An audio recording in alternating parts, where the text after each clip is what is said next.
Angel Reese called out after crushing Atlanta Dream loss. Angel Reese just found herself at the center of one of the most frustrating losses of Atlanta's season. The Dream had the Indiana Fever right where they wanted them. The game was tied late. Atlanta had multiple chances to win, and one possession in particular looked like it could become the defining moment of the night. Instead, the opportunity disappeared. And after the game, the criticism didn't just come from fans or social media.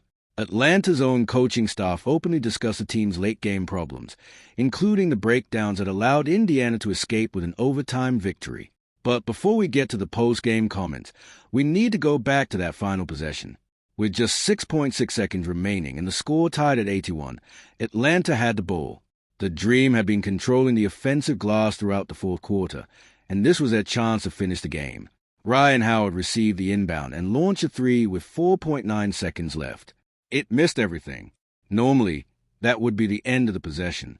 But Angel Reese was already in position. She boxed out Aaliyah Boston, grabbed the offensive rebound, and suddenly had another chance to win the game. The ball was in her hands. There were only seconds remaining. All she needed was a clean finish at the rim. Instead, the shot bounced away. Atlanta recovered again. Naz Hillmon got to the loose ball and threw up a desperate attempt before the buzzer. That missed too. 3 opportunities, 1 possession, 0 points. And just like that, a game Atlanta could have won in regulation went to overtime. That sequence became the moment everybody talked about. The cameras immediately showed the Atlanta bench. Players looked frustrated and disappointed. The body language told the story before anyone reached the microphone. Indiana, meanwhile, looked completely composed. Caitlin Clark was already communicating with her teammates and preparing for overtime. That difference in body language became important because overtime turned into a completely different game. Clark played 41 minutes and finished with 26 points and 9 assists. She shot 9-4-20 from the field, knocked down 3 three-pointers, and went 5-4-6 from the free throw line. More importantly, she made the right decisions when Indiana needed them most. Atlanta kept fighting. The Dream cut Indiana's lead down to 93-91. Then Clark stepped to the free throw line with 10.8 seconds remaining. 2 free throws, 2 makes. Indiana's lead was back to 4. Clark then grabbed the rebound on the next possession and threw the ball down the court, using valuable seconds and forcing Atlanta to chase the game. That is what made Indiana so difficult to beat. They weren't relying on one player to save them. The ball kept moving. Kelsey Mitchell played a major role too. She scored 20 points, extending her streak of consecutive games with at least 20 points to 19. She wasn't shooting perfectly, going 9-4-22 from the field, but she still found ways to contribute when Indiana needed her. And then there was Michaela Timson. Timson became one of the biggest stories of the game. She scored a career-high 20 points on 9-4-13 shooting, with 6 of those points coming in overtime. She scored Indiana's first 3 field goals of the extra period and immediately gave the Fever control. Clark repeatedly found her in good positions rather than forcing the offense herself. That is an important detail. Clark finished with 9 assists because she was willing to trust the players around her. Timson cut to the basket. Clark found her. Mitchell got open. Clark moved the ball. Teammates made shots. That type of basketball is difficult to defend because the defense cannot simply focus on one player. Atlanta had the opposite problem. Late in the game, the Dream became stagnant. Indiana switched into a zone defense, and suddenly Atlanta's offense began to struggle. Atlanta had worked on attacking zone defenses in practice, but when the pressure increased, the execution disappeared. Instead of moving the ball, players began standing around. Instead of cutting into open spaces, they watched the player with the basketball. That made Indiana's defensive job much easier. Alicia Gray had been having a strong game and finished with 34 points. But Atlanta could not consistently create the same quality of opportunities once Indiana changed its defensive approach. The difference was obvious. Indiana created shots for multiple players. Atlanta increasingly depended on individual creation. And when the game reached its most important moments, that difference became impossible to ignore. For Reese, the night was particularly difficult. She struggled around the rim and missed several opportunities that could have changed the outcome. The most important one was obviously the offensive rebound in the final seconds of regulation. She had the position. She had the ball. She had the opportunity. But the finish didn't fall. And that's where the criticism became much louder.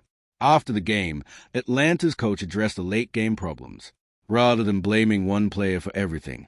He talked about spacing, shot selection, and the team's inability to maintain its offensive structure. But one part of his explanation stood out. He said Atlanta was supposed to have a screen involved in the final play, but the team failed to execute it.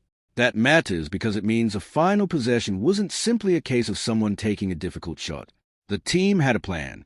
The plan wasn't executed. And that is something coaches tend to focus on after painful loss. The criticism continued when the coach discussed Atlanta's fourth-quarter offense. He explained that the team had fallen into an old habit, allowing the offense to become too stagnant and watching one player try to create everything. That was particularly frustrating because Atlanta had already worked on handling Indiana's zone. The team knew what it was supposed to do.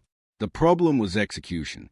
Instead of attacking the gaps, moving the ball and cutting behind the defense, Atlanta became predictable.